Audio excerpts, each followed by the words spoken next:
Okay. Hi, everyone. My name is Diane Mitchell, and I'm the founder of the wonderful World of Wellbeing. And today I have with me the gorgeous Libby Steggles-Ginn, who is creator of the Emoji Coach. So Libby's going to give us some insight to her practice in a moment. But the purpose of this video is to let everyone know that we've also had major changes with COVID, and normally we would do live festivals, and they are on hold for the foreseeable future. So we have transitioned some of our business community online in a membership format so that we have 24/7 coverage to be able to still provide all the necessary information and tools and expert knowledge and practices to the public. Because with all the changes that's going on, a light has been shone over everyone's health and well-being. So it was important for us to find the right position and place for our business community of experts to be able to continue their offerings. So as part of that, wonderful worldofwellbeing.com, which is what we refer to as WWoW-Online, Libby is one of our gold members, aren't you, Libby? You've joined us from there. Yeah. So would you like to tell us first of all a little bit about your offerings and what you do? So my business is the Emoji Coach, and I empower parents to raise confident, resilient and happy kids. So it kind of says it on the tin, really. I work very much with the family. So in all the years that I've been working with children, I found that it's vital really to work with the parents as well. So the way that I work is I offer a 10-month program where I work with the family, I work with the parents, and by working with the parents, supporting them, taking them through my 5 key steps, crucial, vital key steps to get them to where they want to be as a family. It is also helping the children, and I work with the children as well. But for me, it comes as a whole. It's just so important. And also I found that parents they feel so helpless when their child is going through something. And so many parents that I am working with, having conversations with, feel like they're failing. And that just breaks my heart, really, because they're not failing. So it's having the toolkit to do it right, isn't it? Yeah. And where there's an unhappy child, it seeps through to the adults, and where the adults are fractious and they've got changes going on, the children sense and feel that, don't they? You know. They do. Yeah. And I think that from my experience as well as being a mum, I've got 2, they're teenagers now. So, and my experience of being that mum, taking my kids to school and seeing my kids go through struggling with their emotional well-being, maybe confidence or self-esteem, and trying desperately everything I possibly could to try and help them, to fix them. So I would invest in some maybe little courses or loads of parenting books that were on my bookcase that I didn't even read because I was too overwhelmed in what I was trying to do. And so because of that, I take that all away from the parents when I'm working with them.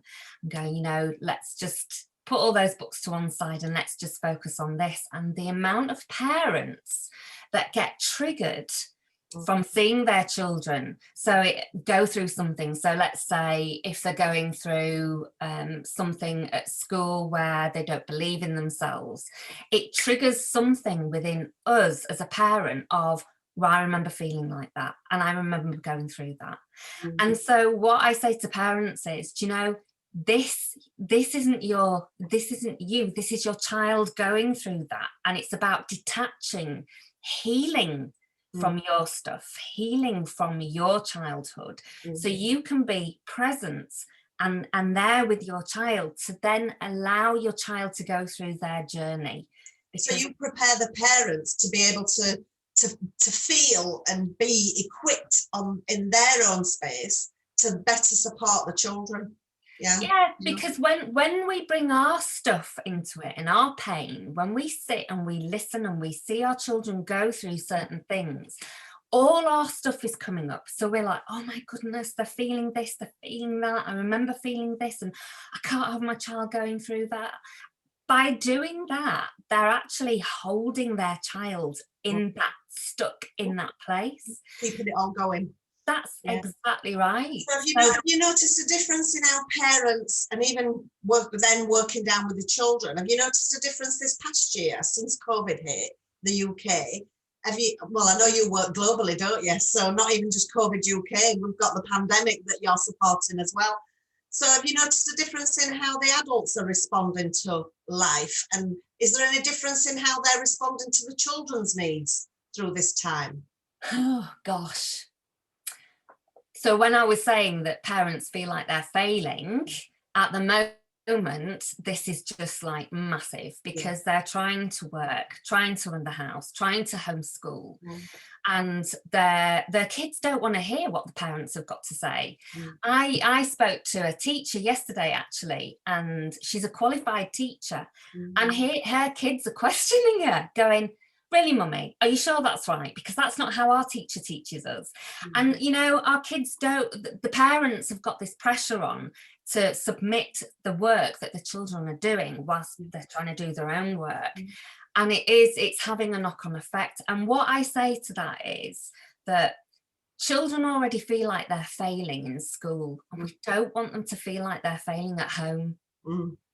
So it's about, I did a post yesterday about how are you adding value to the parents? You know, you as parents don't realise the value you're adding throughout the day. So let's look at that rather than looking at what's not working. This is a nightmare and that's a nightmare, and how can I get my kids to sit still for however many hours? So there's a lot going off at the moment. And it's about being kind to yourself as well, isn't it? Whether a parent's a dentist, whether they work in an office, supermarket, or they, you know, whether they run the country, they're not teachers. Whatever role they do other than a teacher, they're not teachers. And I think it's about finding some self-acceptance in there that they'll do the best they can, but it's not going to be in a teaching environment. That the familiarity's gone, hasn't it? My advice that I'm giving at the moment is, I mean, I could have some schools coming after me here, but I'm just like, you know, they're not going to learn the same as if they were in that classroom. If they don't understand something, they haven't got that teacher to ask the questions. So I'm like, get them out in nature, recite English whilst you're walking in the woods, have fun, play games with it. When the weather's nice, get the chalk out, do times table on the pavement. There's all sorts of fun ways that those kids can learn. You know, baking, get them to measure it out, get them to do all that sort of thing.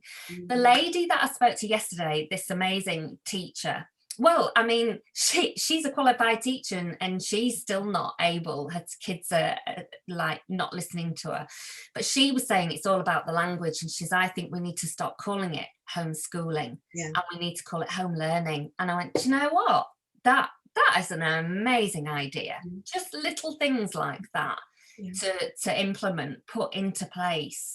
And that does not sound as difficult, does it? No. Because I'm hearing a lot of people, and I'm not directly connected to the children's world like what you are, but I'm hearing a lot of people going, well, my difficulty right now is tax returns and homeschooling. But now you say home learning, it just sounds a lot kinder, doesn't it? Yeah, and you know, our children, kids, even teenagers, us as adults, you know this, Diane, we learn every single day, you know, it's all about learning. And again, I did a post the other day of like, okay, if that's not working for you, stop trying to do it that way. What can you do differently? And it's a learning process, and we are all going through this major change at the moment, and we're all trying to adapt. And it's like, it's our children's psychological safety that's at risk here. So we want them to feel as safe and secure as possible. And that, you know, we've got to see ourselves as the adults that we're doing the best that we can first. We're expecting the kids to. We're saying to them, but you're doing well, you're trying. But if we're not aligned with that, and we're not feeling that we're doing the best that we can, how can we expect our children to feel that.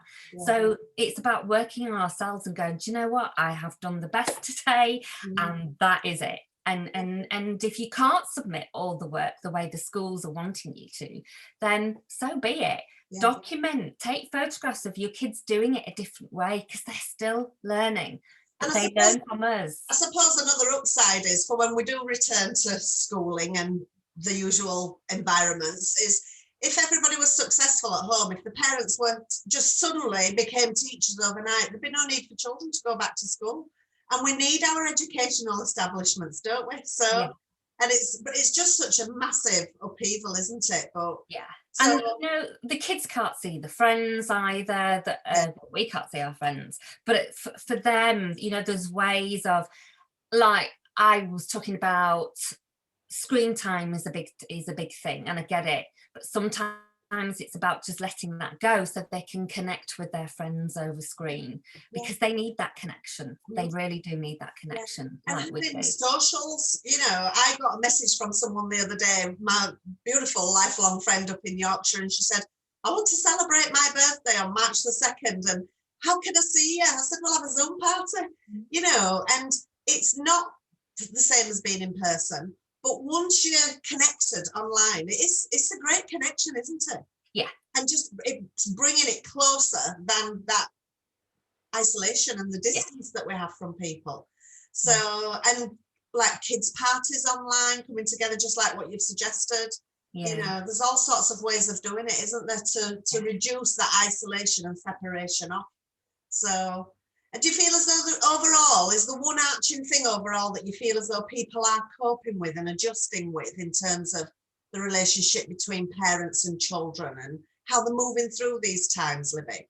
Is the one main positive that you think, yeah, people are getting that, they're getting that, they're getting that? Is it self-acceptance, self-love? Is it letting go to the processes? I think people are slowly adapting. I think there's a lot of doom and gloom about what's going on at the moment, and I get it. I really do. I look at what's happened since, that's coming up to a year now, isn't it? And I don't feel doom and gloom about all that's happened. It's change, but it's about adapting and learning to work a different way. And if you can see that as a strength, you know, I think that will have a big help, and helping the kids to see that as well. Like, wow, look how amazing, look how you've adapted to doing this, you know, because if we'd have said this a year ago, you probably got a can't do it, but you're doing it. And this is amazing. It's a skill. It's a life skill for them. I think that I run a private group on Facebook, Why Don't Kids Come With a Handbook? And it's a community of parents that are coming together, and it's about helping them to see that what they're doing is great, and some of them are popping in there what they've done and how it's been a positive. So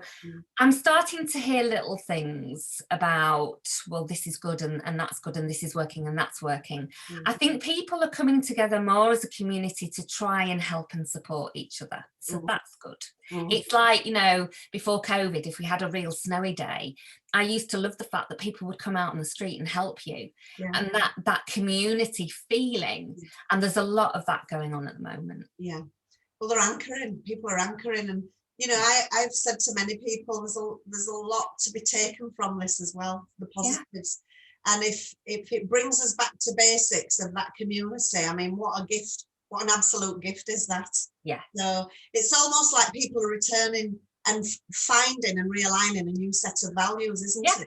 What's important to them? What really matters? You know, not just rushing around and not even seeing your next door neighbour, not having that moment with your child just before you walk out the door, or in that moment, they're stopping and taking note of that actual moment. You know, there's a lot of positives coming from it as well, isn't there? Yeah, we needed to slow down. We needed to slow down. And, you know, the kids, I think, are getting out more in nature. I mean, everywhere I go, I see the kids out and about. Yeah. But like I say, I think that it's just about looking at things differently and going, how can we do this differently, and showing kids that we can adapt and do things very differently. Yeah. And with that as well, it'll give people a sense of control in a time where they feel as though they've lost all control. And I know myself, making decisions, it makes you feel better because you're regaining your own autonomy. You're taking control of situations that you can, even although the foundations might be a bit wobbly, but it just makes you feel different from the inside out, doesn't it? Yeah. And I think the key with when I'm working with parents is, especially with teenagers, it's all about empowering. Yeah. So I was having a conversation with my daughter Charlotte yesterday, and we were talking about parenting and what have you. And I've always give my kids choices. Maybe the end goal is still the same, but I give them choices of how to get there. And I said to her, you know, what are the key words that are triggering you at the moment, and what is it? What would drive you bonkers of me being a parent? And she said, if you were to tell me what to do. Yeah. And she said, if you were to say to me, right, you need to sit and do your lessons, you need to do that because the school are expecting this, this and this. She said, I just wouldn't do it. So the basics never change, because I remember, and even still as an adult, none of us need to be told what to do, but the guidance and support is where the diamonds are, isn't it? Yeah. So our journey, Libby, our journey through the wonderful world of wellbeing has been amazing, hasn't it, up until today? I mean, we first connected in the business relationship in 2017. You came and exhibited with us in the north of England at a festival that would designed specifically for children's health and well-being. And then, of course, the journey's built and gone from there. We're now in our 4th year of collaborating together, aren't we? And as with other members. But what we've got with Libby here is the journey has grown, hasn't it? Our commitment to one another and how we support each other's businesses. And because we wholeheartedly believe that getting the bigger picture out there is something that's absolutely required. But you did exhibit from the Children's Festival, WOW for Kids. You then came on to exhibit with us in our everyday, what we call every weekend, everyday festivals, because we merged the Children's Festival with the adult ones, and then you became part of our London community and still continued in Yorkshire. And also to back that and to put your brand where it was needed, you also became a sponsor of Wonderful World of Wellbeing festivals. I think from 2018 was your first sponsorship, and you've continued through to 2019, and we would have done 2020, wouldn't we, had it not been for COVID. And now, in all this change and shift, you have made the decision to come online with us at wonderfulworldofwellbeing.com, and you present your showcase of business as one of the businesses, the exceptional businesses on there, and you've come as a gold member through the choices that was had. And that's why we're here today, because part of that gold membership is we present some gold social media days to support and enhance our gold members. So could you just tell us what is it? What made you come online with us? Because it's a massive shift from doing live events to online. What was it that brought that decision to you? And how valuable is it to you to be aligned with a brand such as Wonderful World of Wellbeing? And how is it working for you? So everything, when the COVID hit, everything was just going online. I mean, I loved the festivals, absolutely loved the live festivals, but obviously that wasn't to be. So we adapted, we started to work online. And I've known you for, well, since 2017, I didn't know the date, but I've known you for many years. And, you know, your brand is a big trusted brand, and you work very much from your heart. You know, you're out there for the interest of people's well-being. So I just thought that it would just be an ideal situation to be on, like, because the way it was described to me was like a department store where somebody would know you, because you're very good at connecting people as well. So somebody would probably come along and think, oh, Diane's Wonderful World of Wellbeing, we'll have a look who's doing this and who's doing that, and look in the categories, and then hopefully, you know, come across my brand. So that's what I thought. That's why I was drawn to it. I know you're a trusted brand, and you've got so many people who look up to you, and your heart is in the right place. You're coming from a place, and it's needed. You know, well-being is needed throughout the world at the moment, and that's where you're reaching. Yeah, well, thank you for that, Libby. And I agree with you, you know, and I think I've said from an early part of last year that once we start emerging, you know, wellbeing providers and professionals and experts, they're going to come forward. And that's already, that tipple has already started to take place, hasn't it? That there's a massive light being shone over it, because people are looking for choices, they're looking for trust, they're looking for options. And it's not about one particular thing, whether it's a medical or a holistic field. It's about having choices for the whole thing. So people are gathering the toolkits to be able to move forward with their lives as and when necessary. So next weekend, the 6th of February, is when we'll be showcasing the Emoji Coach. So can you give our listeners here today, people, the public and members who are considering introducing wellbeing into their lives, could you give us a little insight as to what we're going to expect to see across our social media from the Emoji Coach? So we've got a video that I've put on there with some information on. There's a blog on there also, and then there's the wonderful World of Wellbeing little structured boxes creations where there'll be information on there also. And I think that's going to happen a couple of times throughout the year as well, is it? 3 times throughout. 3 times. So the first one will be next weekend, 6th and 7th of February. Yeah. And then twice a week we have the gold membership days as well. So I also put my information on there, my website, and different things that I'm doing. And that's in our Facebook group, WWoW-Online, isn't it? Yeah. Yeah, okay. It is, yeah. So you're excited about this then? Yeah. Because it's a new birth for us as well, you know, and fortunately, you know, the members, people who work with us continuously and new people coming through, that's what allows us to represent your brand and their brand. And within that, the gold social media days are a first for us. So I'm really excited about it as well. And hopefully we'll continue to do it like we do. We'll continue to evolve and develop long into the future.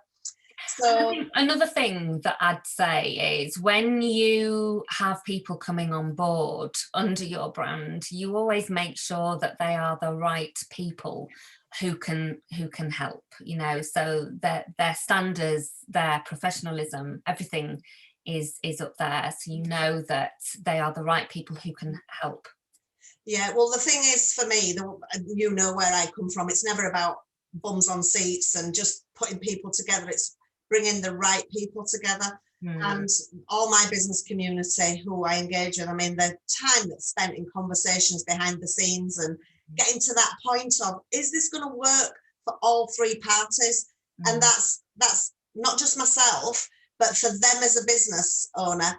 But the most important thing is the member of the public who's going to be on receiving these connections and therapies, products and services from our business community. So whatever I do and whatever intention and discussions and interviews are followed through, it's always about what I call, it sounds a bit clinical, but the end user, the members of the public, because there's so much trust involved and there's so many people can gather so much stuff that's not right for them. It just happens to be, it could be a pocket of information or a product or service.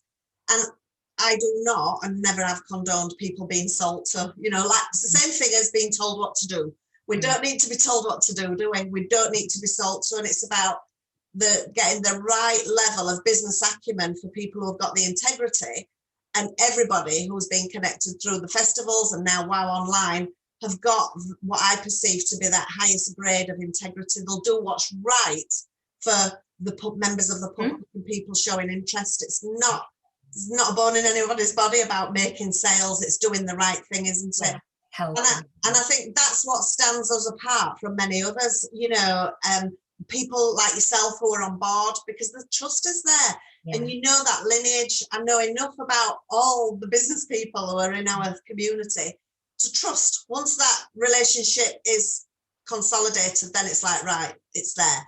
And you just know that when it's out there in the ether and the people who are connecting with our businesses online, you know what's going to happen and they're going to be well looked after. So, and what we have here with you is a specialist in children, which I'm absolutely thrilled for, because, you know, the adults have to survive their life and the kids can, well, I think perhaps it more in times gone by, the children used to sort of get left by the wayside and the adults had to fend for themselves. But it is it's a holistic life that we're living. And thankfully, we've got people with your expertise and vast offerings that you bring, and culture to each individual requirement. It's not one size fits all, is it? No. No. Yeah, and for that, I'm really, really grateful that we've got this massive plethora of expertise for the whole family. And I'm absolutely delighted that we're still here in business collaboration together, and that you're one of our gold members. You know, it's really important to me that people feel trusted and in a safe place, my business community, to come back time and time again. So here's to our first Gold Social Media Day, which you'll see, as Libby said, she's got a blog coming out. We've got promotional listings, and she's created a video that I've even yet to see. So it will all be coming out over our social media, Facebook, Twitter, Instagram. There'll be mail shots going out, and then eventually we'll transfer some of that onto our website at wonderfulworldofwellbeing.com. Now, because of the wealth of information and offerings, we've now decided to put 2 weekends on for Gold Social Media Days in February. So the first one is the 6th, and then it will run again the following weekend with different offerings. So for anybody watching this out there, come back for the second weekend as well, which is the 13th and 14th of May, because I know what we're like. And we just love the work that Libby's doing and what her offerings are and how valuable it is to all generations. So the chances are you're going to see Libby on the second weekend as well. Okay. So, yeah, and thank you. So here's to the beginning of the 6th, and then they'll run every 4 months throughout the year, will the Gold Social Media Days. Yeah, and amazing. Anybody listening to this, if you're even considering if there's any rumbling within your family, whether it's a child, whether it's yourself, do not hesitate to get in touch with Libby. You will see her on wonderfulworldofwellbeing.com, the Emoji Coach, and she's a gold member. So just tap straight through, and all Libby's details are there for a point of contact.